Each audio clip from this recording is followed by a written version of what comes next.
Assalamualaikum warahmatullahi wabarakatuh. Kali ini kita akan belajar tentang proposal. Nah, nanti apa itu proposal, tujuannya apa, sistematikanya bagaimana, nanti kita akan belajar semuanya di bab proposal ini. Proposal ini penting untuk kalian dalam melaksanakan suatu kegiatan. Nah, apa itu proposal? Mungkin kalian di sini sudah pernah ya mendengar proposal. Nah, proposal itu sebenarnya adalah sebuah rencana kegiatan yang dibuat dalam bentuk rancangan kerja yang akan dilaksanakan. Jadi, proposal itu rencana, baru rencana sebuah kegiatan. Nah, kegiatannya apa? Kegiatannya itu bisa misalnya pentas seni, pagelaran kalau di ranah sekolah ya. Terus juga bisa kegiatan hari-hari besar Islam, atau bisa juga kegiatan kelas meeting. Nah, itu sebaiknya itu dibuat proposalnya terlebih dahulu. Nah, gunanya apa proposal itu? Gunanya tentunya adalah untuk mendapatkan izin. Misalnya kalian ingin mengadakan suatu pagelaran di dalam sekolah. Nah, kalian harus membuat sebuah proposal yang diajukan nanti kepada kepala sekolah. Nah, gunanya proposal ini yaitu untuk mendapatkan izin dari kepala sekolah agar kegiatan pagelaran itu nanti bisa dilaksanakan. Kalau misalnya proposal itu tidak disetujui oleh kepala sekolah, ya berarti kegiatan itu belum bisa dilaksanakan. Jadi fungsi proposal ini sangat penting di dalam suatu pelaksanaan kegiatan. Nah, fungsi yang lain dari proposal, yang pertama kan tadi adalah memberikan izin atau untuk mendapatkan izin. Terus juga agar pihak yang berkepentingan itu memahaminya dengan baik. Contohnya kayak tadi misalnya proposal pagelaran itu disampaikan oleh kepala sekolah, diberikan kepada kepala sekolah agar apa? Agar kepala sekolah itu memahami apa itu pagelaran yang akan dilaksanakan itu seperti apa. Nah, agar selanjutnya bisa diberikan izin. Nah, kemudian biasanya proposal itu juga berfungsi untuk mendapatkan dana demi kelancaran penelitian atau kegiatan. Contohnya, kalian sudah mendapatkan izin dari kepala sekolah. Jadi kalian membuat proposal lalu diajukan kepada kepala sekolah, dan kepala sekolah itu mengizinkan kegiatan itu untuk berlangsung di sekolah. Nah, selanjutnya kalian pasti kalau misalnya membuat suatu kegiatan pasti mempunyai atau membutuhkan suatu dana. Nah, dana itu didapatkan dari mana? Nah, selain iuran, dana itu bisa didapatkan menggunakan proposal ini.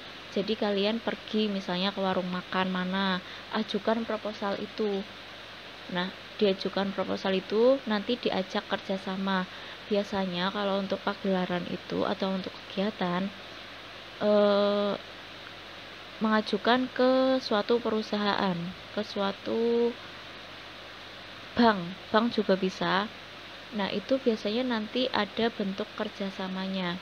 Misalnya logo dari usaha itu nanti ditempelkan di bannernya, atau juga misalnya perusahaan itu membuka stand, membuka lapak ya istilahnya, membuka lapak di pagelaran itu, atau nanti bisa juga perusahaan itu disebutkan di MC-nya. Jadi untuk media iklan kalau misal kebutuhan dari perusahaan itu. Kalau kebutuhan kita itu untuk mendapatkan dana. Nah, timbal baliknya perusahaan itu diiklankan di kegiatan kalian mendapatkan dana. Itu contoh timbal balik antara kita sebagai pembuat proposal atau sebagai pelaksana kegiatan dengan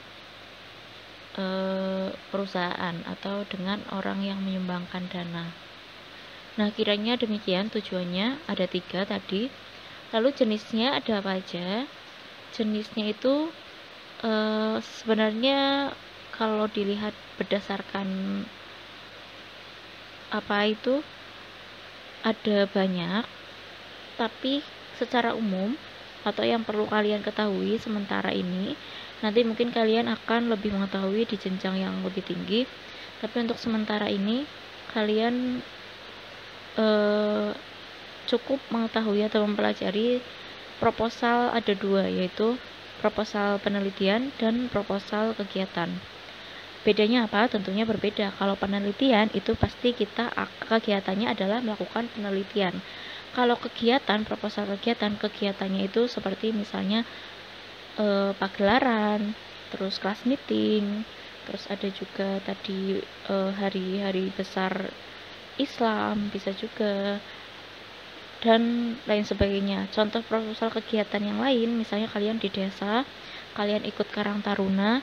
Nah, di 17 Agustus itu kan biasanya di desa mengadakan acara. Nah, itu bisa dibuat sebagai proposal. Jadi proposal kegiatan acara 17 Agustus di desa kalian. Nah, demikian. Kalau penelitian itu berarti kita akan meneliti sesuatu nantinya. Jadi mungkin perbedaannya itu saja antara proposal penelitian dan proposal kegiatan. Lanjut, selanjutnya itu ada sistematika proposal. Sistematika proposal yang pertama itu ada proposal penelitian. Seperti yang sudah Ibu katakan tadi, jadi proposal penelitian itu adalah sebuah rencana kegiatan penelitian. Misalnya kalian akan meneliti sebuah gaya bahasa di Mirit. Nah, berarti kalian untuk mendapatkan izin dan lain-lain agar nanti ke kepala desanya juga dengan mudah bisa di ACC proposalnya atau kegiatan penelitiannya bisa disetujui. Nah, kalian harus menggunakan proposal ini. Proposal penelitian sistematikanya sebenarnya tidak terlalu berbeda dengan proposal kegiatan. Seperti apa? Nah, ini bisa dilihat di sini. Proposal penelitian itu yang pertama ada judul. Pasti antara proposal penelitian maupun proposal kegiatan, dua-duanya pasti harus ada judulnya. Ada judul, lalu yang kedua ada lembar pengesahan. Lembar pengesahan ini berfungsi untuk meyakinkan. Jadi misalnya kalian nanti akan melakukan penelitian di Desa Mirit. Nah, kalian harus membuat proposal ini terlebih dahulu.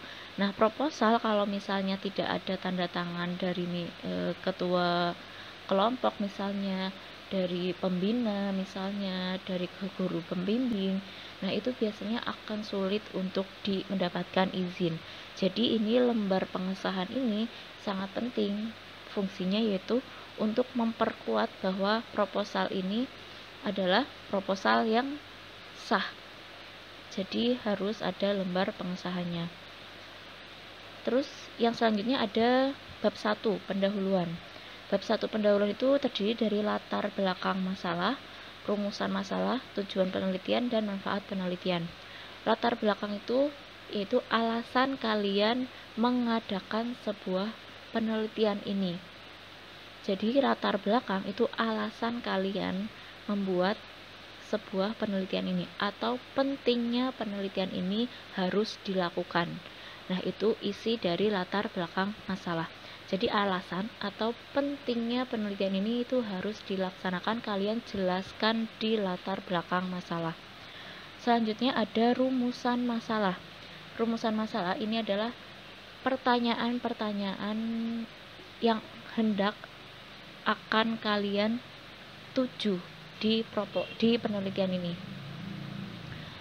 Jadi rumusan masalah itu berisi pertanyaan-pertanyaan yang sekiranya nanti akan kalian jawab di hasil penelitiannya.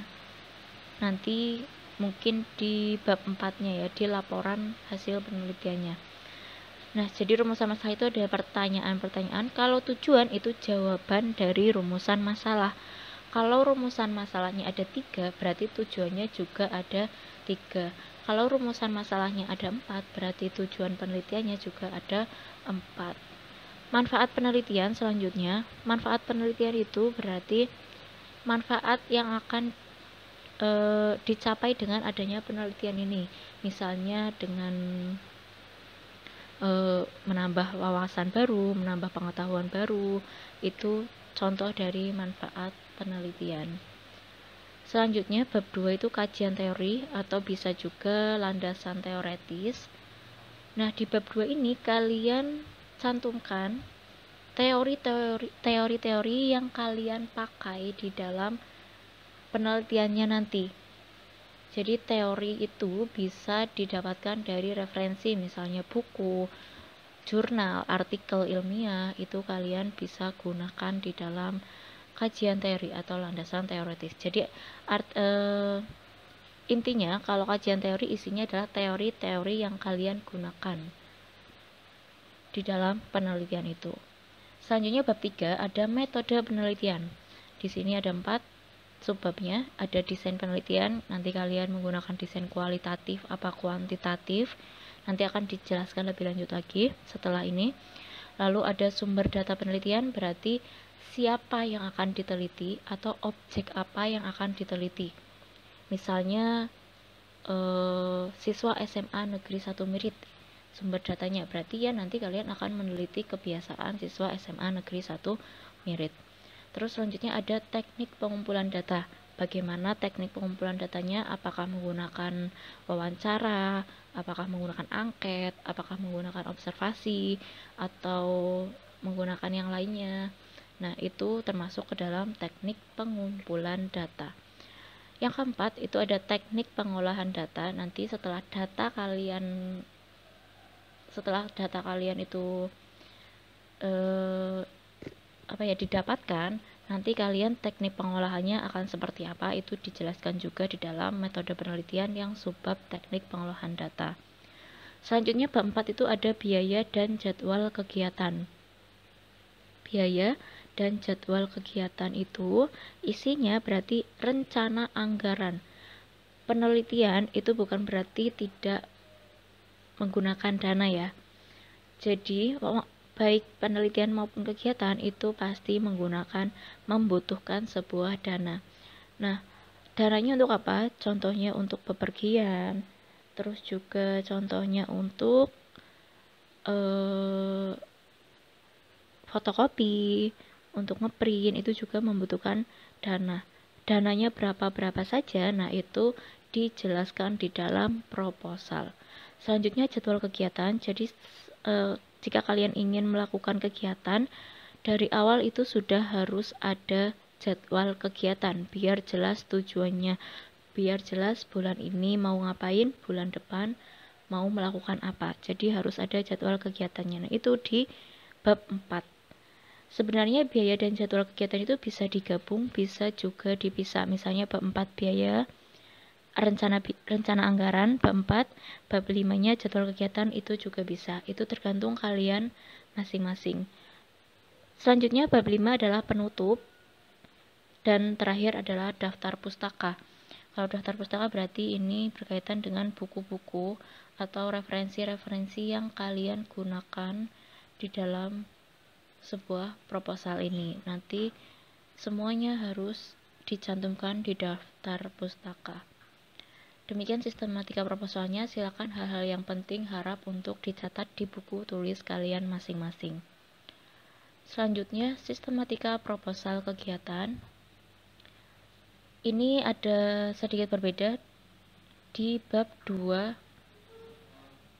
dan bab 3. Nah, seperti apa perbedaannya? Di sini judul pasti ada ya. Terus lembar pengesahan juga pasti ada. Bab 1 pendahuluan, di sini ada latar belakang tujuan. Ini sama dengan proposal penelitian tadi. Tapi bedanya di subbab yang ketiga, kalau yang di proposal kegiatan tadi yaitu ada rumusan masalah, kalau di sini tidak ada rumusan masalah. Jadi hanya tujuan dan dasar kegiatan. Terus selanjutnya bab 2 yaitu pelaksanaan kegiatan. Ini nama kegiatannya apa, temanya apa, waktu dan tempat kegiatannya apa, penyelenggara kegiatannya itu siapa. Berarti kalau kalian menyelenggarakan sebuah pagelaran ya berarti penyelenggara kegiatannya itu ya misal OSIS. Selanjutnya bentuk kegiatan. Bentuk kegiatannya itu nanti rangkaian kegiatannya itu ada apa aja. Terus ada sasaran kegiatan. Jadi ditujukan untuk siapa kegiatan itu, dan parameter kegiatan. Parameter berarti itu hasil yang diharapkan nanti dari kegiatan tersebut adalah apa? Itu parameter kegiatan. Bab 3 ada susunan kepanitiaan. Jadi di sini tidak ada metodologi penelitian karena ini proposal kegiatan. Jadi bab 3 dari proposal kegiatan itu adalah susunan kepanitiaan. Bab 4-nya itu anggaran biaya. Selanjutnya bab 5-nya adalah penutup. Nah, itu sistematika dari proposal kegiatan. Jadi bisa dibedakan ya antara proposal penelitian dan proposal kegiatan. Nah, demikian kiranya penjelasan dari Ibu. Semoga kalian paham. Silakan untuk yang hal-hal yang penting dicatat, dan yang belum paham silakan untuk bertanya di kolom komentar. Sekian dari Ibu, terima kasih. Wassalamualaikum warahmatullahi wabarakatuh.